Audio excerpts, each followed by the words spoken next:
Hi guys, I'm going to recap a 2017 thriller horror action movie, called Happy Death Day.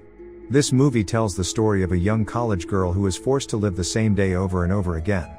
Every day, she gets killed by the same masked man but will always wake up fine the next day. After dying so many times, will she be able to find her killer and see the next day? Let's find out. Tree wakes up in an unfamiliar university dormitory with her alarm playing a birthday song. An unknown guy is there by the bed to greet her, but she does not remember his name. She asks the guy for some Tylenol in her clothes. The kind guy introduces himself as Carter and gives her some Tylenol. Tree is very hungover and grumpy. She sharply tells Carter to not speak of her waking in his room to anyone. As she's walking out the door, Carter's friend embarrassingly walks in. Not knowing that Tree is behind the door, he asks if Carter slept with the girl last night. However, seeing Tree herself there, he immediately shuts up. Tree walks out of the dorm and meets an activist. She is asking for her signature for her global warming campaign. By the field, a couple is having a picnic, but is interrupted by the sudden water shower. Tree walks further and sees a car beeping loudly, making her headache even worse. Just when she thinks her morning couldn't get any worse, a man named Tim stops her. He asks her why she hasn't been returning his texts. Tree replies that she has been busy, but the man doesn't believe her. It is obvious that she had partied the night before. Tree sighs and explains that they only went on one date. They are not dating, so she doesn't have to text him back. After a long walk, Tree finally arrives at her sorority house. Looking at the clock, she just realizes that she is late for her class. Before she can leave, her roommate, Lori, wishes her a happy birthday with a cupcake. She does not expect her roommate to remember her birthday. Tree blows out the candle and throws the cake in the bin. Her roommate is hurt by her action, but is used to her rude antics. After her class, Tree attends her sorority meeting. The meeting is just starting when Carter bumps into a girl and spills milk all over the tree. He apologizes and accidentally calls out her name, implying that they know each other. Carter also hands her bracelet that she left at his room, making the situation worse. Tree, who does not want people to think they know each other, drags him away. She takes her bracelet and rudely chases him away. At the university hospital, Tree drops by her professor, Gregory's office. He is a married man, but the two of them have been sleeping with each other. Lori knows about their little affair and tries to advise Tree against it. But Tree is as stubborn as ever. She tells her to mind her own business and leaves.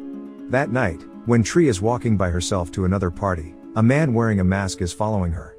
Inside the dark tunnel, a music box is placed on the ground. It is playing the song Happy Birthday. When Tree turns around, the man in the mask is looking right at her.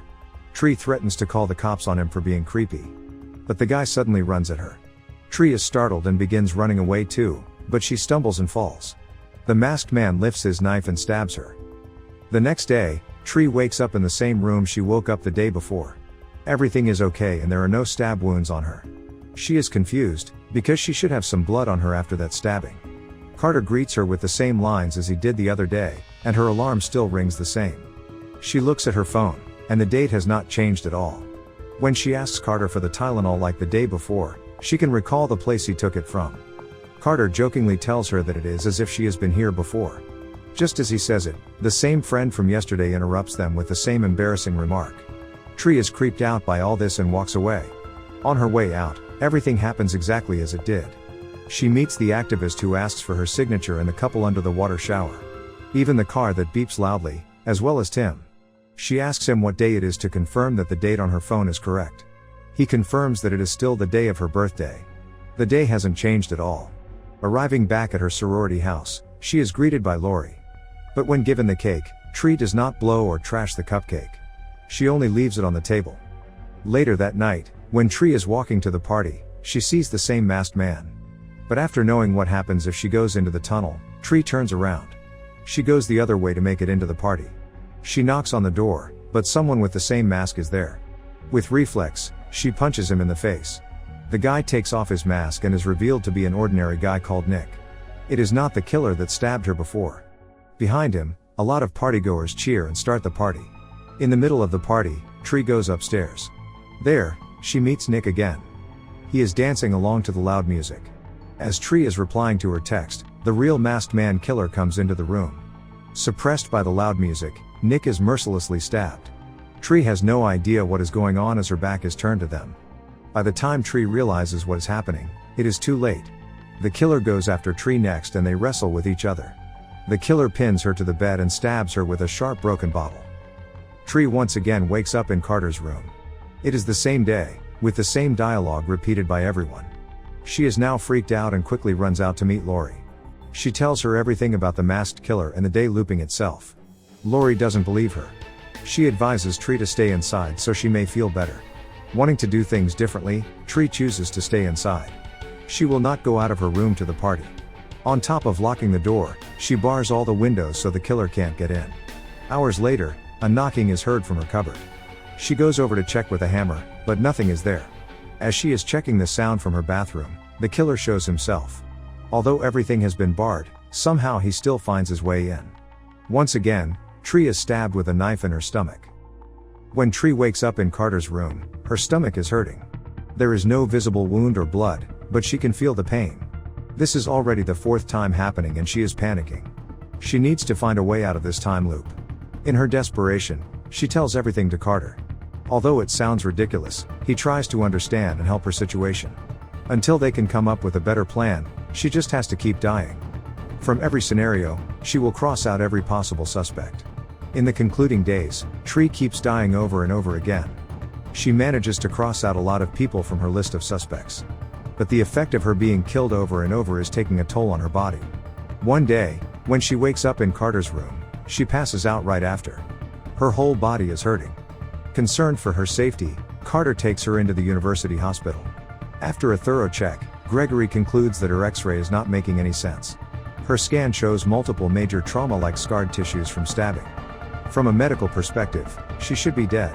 Needing to get out of the room, Tree asks for some water. She is planning to distract Gregory so she may escape from her room.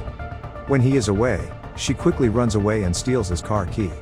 She successfully escapes to the parking basement. With Gregory's key, she unlocks and gets in his car. The killer is right behind her. He smashes the car window and grabs her neck. As he is choking her, in her attempt to escape, Tree drives the car in reverse. The killer is forced to let go of her neck. Tree drives away from the hospital. On the road, she is cheering at herself. After so many failed trials, she has finally escaped the killer's clutch. Suddenly, a cop pulls her over for speeding down the street. He asks for her driver license and car registration. Tree begs for him to let her go, because she does not have them. The car belongs to Gregory after all, so it is stolen. Noticing her panic state, the policeman asks if Tree is under the influence of alcohol. Hearing this, she is suddenly hit by a realization. If she is imprisoned in jail, the killer can't possibly get to her. With this plan in mind, she lies to the police. She tells him that she is driving under the influence and he should arrest her immediately. The policeman is confused by her sudden change of mind. But seeing that she has no license and registration on her, he handcuffs her hands. Just when he is about to bring her over to his car, the masked killer runs over him with a car. The police officer is instantly killed by the crash impact. Tree is left helplessly cuffed in the car, while the killer taunts her. This time, he won't stab her. Instead, he drops a lighter and burns the car, WTH her inside. Tree wakes up screaming, as usual. She is getting tired of reliving the same day over and over. She has lost count on how many ways she can live her days. From running around shirtless the whole day to finding out Tim is gay. She has done everything she can, but she is still stuck in this nightmare. For some reasons unknown to her, her birthday keeps repeating itself. And the same killer is always going after her. Tree ends up telling the whole story once again to Carter. This time, she opens up that she also shares her birthday with her deceased mother. She is not close with her father, even though he has been trying to reach her all day. Every time she wakes up in Carter's room, she feels herself getting weaker. With proof of injuries as said by Gregory, Tree doesn't have much time left. If she doesn't solve this soon, she might die permanently. She is starting to think that all of these are her karma for being a bad person. In the midst of her speech, the TV is playing a breaking news about a suspected murderer. His name is John Toombs and he was suspected of killing 6 women. The police have been after him for 5 months before finally shooting him down. He is currently being looked after at the university hospital. Tree suddenly realizes that this man might be the masked killer that has been killing her. Tree rushes to the hospital where John is hospitalized. With an axe, she opens his room, only to find an officer dead. Behind her is the masked man holding a loaded gun. She barely manages to dodge his bullet and runs away. Tree is cornered before the elevator with nowhere to run. Suddenly, Carter tackles the killer down to the ground. Pinned to the floor, the gun rolls away by Tree's feet. She picks it up and tries to shoot, but the barrel is empty. There are no bullets left in the gun. The killer opens his mask and smiles at Tree. True to her prediction, it is John the women murderer. Looking right at her, he snaps Carter's neck. Tree runs away to the emergency staircase. She hides behind the door, waiting for John to come. When he shows his face, Tree knocks him down with a blunt weapon. This is finally her chance to finally kill John once and for all. Just before she lands her final blow, Tree is reminded of Carter. If she does not reset this day, Carter will still be dead. Choosing to save Carter, Tree goes up the staircase and hangs herself. When she wakes up on the same day again, Tree is happy. She is more determined than ever. This time, she will make sure everything goes right and she will kill John to end her suffering. In a good mood, she treats everyone she meets nicely. She signs the petition for the activists she always meets. She warns the couple about their upcoming water shower so they don't get wet. Furthermore, she lets Tim down gently and tells him he should love whoever he wants. When she gets back to the sorority house, she apologizes to Lori. All these times, she has been such a terrible roommate to her. Lori is confused by the sudden niceness but accepts it nonetheless. As her last act, she ends her affair with Gregory. She does not want to sleep with a married man anymore. During her sorority meeting, in front of everyone watching, she kisses Carter. She asks him out on a date if everything goes well. He happily accepts her proposal and everyone claps at them. Later on, Tree surprises her father by coming to their appointment. She finally stops avoiding him and has lunch together with him. Together, they promise to try mending their relationship. She is done running away from her problem. Now that everything is resolved, she is ready to face her last battle with John. Upon arriving at the hospital, she sneaks behind the officer on guard and steals his gun. She enters the room and finds John on the bed. She shoots the gun but no bullets are coming out. She has forgotten to switch the safety off. John laughs at her misfortune and throws her across the room. He grabs the knife she has on her and holds it at her neck. Suddenly, the watch on her wrist beeps and all the lights are suddenly turned off. Having lived this day so many times, Tree knows exactly when the lights blink on and off. Exploiting this opportunity, she escapes his clutches and grabs the gun again. This time, she switches the safety off and shoots. The bullets directly pierce John and kill him. Everything is now over. Tree goes ahead to meet Carter in his room with her birthday cupcake. This is the strangest birthday she has ever had. Before blowing her candle, she just wishes she can experience tomorrow. She has had enough of reliving the same day. Tree eats the cake and sleeps with a smile on her face. When Tree wakes up, she is expecting the day to change. After all, she has killed the masked killer. It should have solved all of her problems. But in reality, the day has not changed. It is still her birthday, and Carter greets her with the same line he always says. He forgets about their kiss and everything she told him before. Tree is freaking out. She quickly packs her bag to run away as far as possible from this place. She suddenly realizes something when Lori offers her a cupcake. The cake is poisoned.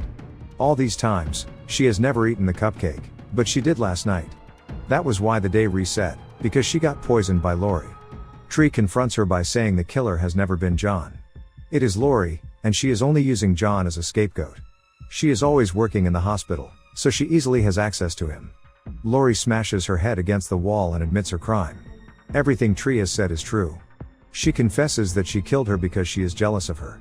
She likes Gregory, but he keeps choosing Tree. The two girls fight each other, until Tree finally gets the upper hand. She forces Lori to eat the poisoned cake and kicks her out of the window. Lori falls down from the height and dies. After everything is over, Lori's plot is revealed on the local news. Tree finally gets together with Carter after he keeps supporting her with everything. She even makes up with her father and updates him that she is okay. The next day when Tree wakes up, it is Tuesday the 19th. She finally experiences tomorrow, just as she wishes. No more reliving the same day and getting killed over and over again. Subscribe to watch more videos like this, turn on notifications, and leave a like and comment to help the channel out. Thank you for watching, and see you next time.